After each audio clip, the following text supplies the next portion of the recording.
नमस्कार दोस्तों, राधे राधे। कैसे हैं आप सब? मैं गुंजन, आपका स्वागत है हमारे प्यारे से भक्ति चैनल में। तो आज हम बात करेंगे शिवलिंग के बारे में। बहुत लोग अपने अपने घर में शिवलिंग रखते हैं, तो शिवलिंग को घर में कैसे रखना है, क्या नियम है, किस आकार का होना चाहिए, किस दिशा में रखना चाहिए, क्या क्या चढ़ाना चाहिए, कौन सी चीजें भूल कर नहीं चढ़ानी चाहिए। साथ ही जानेंगे कि शिवलिंग की पूजा सही विधि से कैसे करें ताकि भगवान भोलेनाथ की कृपा सदैव बनी रहे। दोस्तों, भगवान शिव को देवों का देव माना जाता है। कहा जाता है कि जो व्यक्ति सच्चे मन से शिवलिंग की पूजा करता है, उसके जीवन के कष्ट धीरे धीरे समाप्त होने लगते हैं और घर में सुख, शांति और समृद्धि का वास होता है। सबसे पहले बात करते हैं घर में शिवलिंग का आकार कितना होना चाहिए। शास्त्रों के अनुसार घर में स्थापित किया गया वाला शिवलिंग अंगूठे के आकार से बड़ा नहीं होना चाहिए।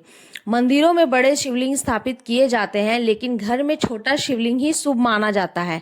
अब बात करते हैं कि घर में कौन सा शिवलिंग रखना सबसे उत्तम है। तो बताती हूँ मैं आपको। प्रदात शिवलिंग, नर्मदेश्वर शिवलिंग, स्फटिक शिवलिंग और तथा सोने का या चांदी या पीतल से बना शिवलिंग भी आप घर में स्थापित कर सकते हैं। एक महत्वपूर्ण बात का ध्यान रखें, घर के मंदिर में एक से अधिक शिवलिंग नहीं रखने चाहिए। केवल एक शिवलिंग रखकर उसकी विधिवत पूजा करनी चाहिए। अब जानते हैं भगवान शिव को कौन कौन सी चीजें प्रिय है। भगवान शिव को सबसे पहले तो आप लोगों को सभी को पता है, वो बिलपत्र, धतूरा, भांग, सफेद चंदन, अक्षत और भस्म अत्यंत प्रिय मानी जाती है। लेकिन कुछ चीजें ऐसी हैं जिन्हें शिवलिंग पर कभी नहीं चढ़ानी चाहिए। केतकी का फूल, तुलसी पात्र, सिंदूर और हल्दी शिवलिंग पर अर्पित नहीं करनी चाहिए। अब बात करते हैं शिवलिंग की स्थापना की दिशा।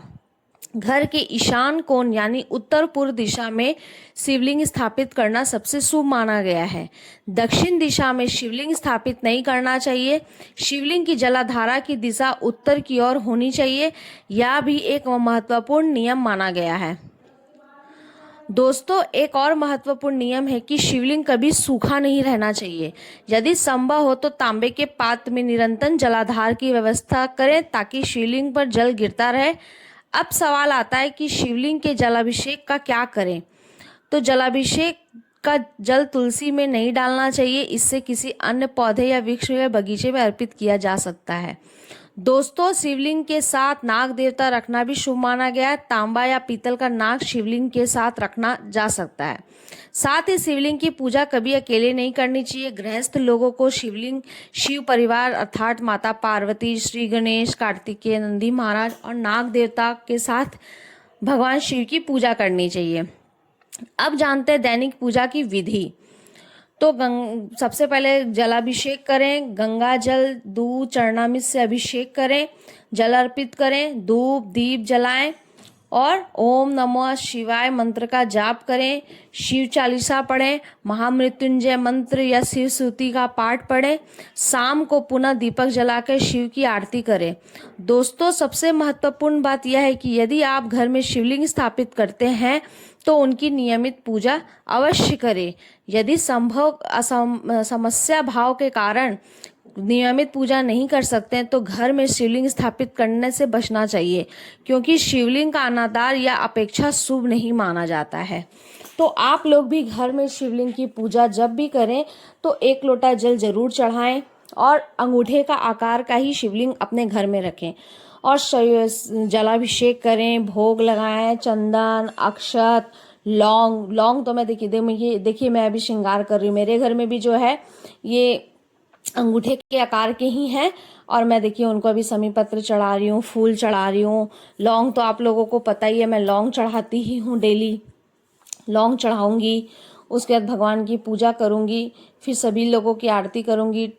ये देखिए लौंग चढ़ा रही हूँ मैं आपको हमेशा दिखाती हूँ। मैं डेली पूजा में एक लौंग भोले बाबा को जरूर चढ़ाती हूँ, जिससे बोलते हैं कि सब तरह का कर्ज, दुख, परेशानी खत्म होती है। और अभी मैं पशुपति, कल मैंने एक वीडियो बना के डाला था पशुपति नाथ का कि उपाय व्रत कैसे किया जाता है, उसकी संपूर्ण विधि।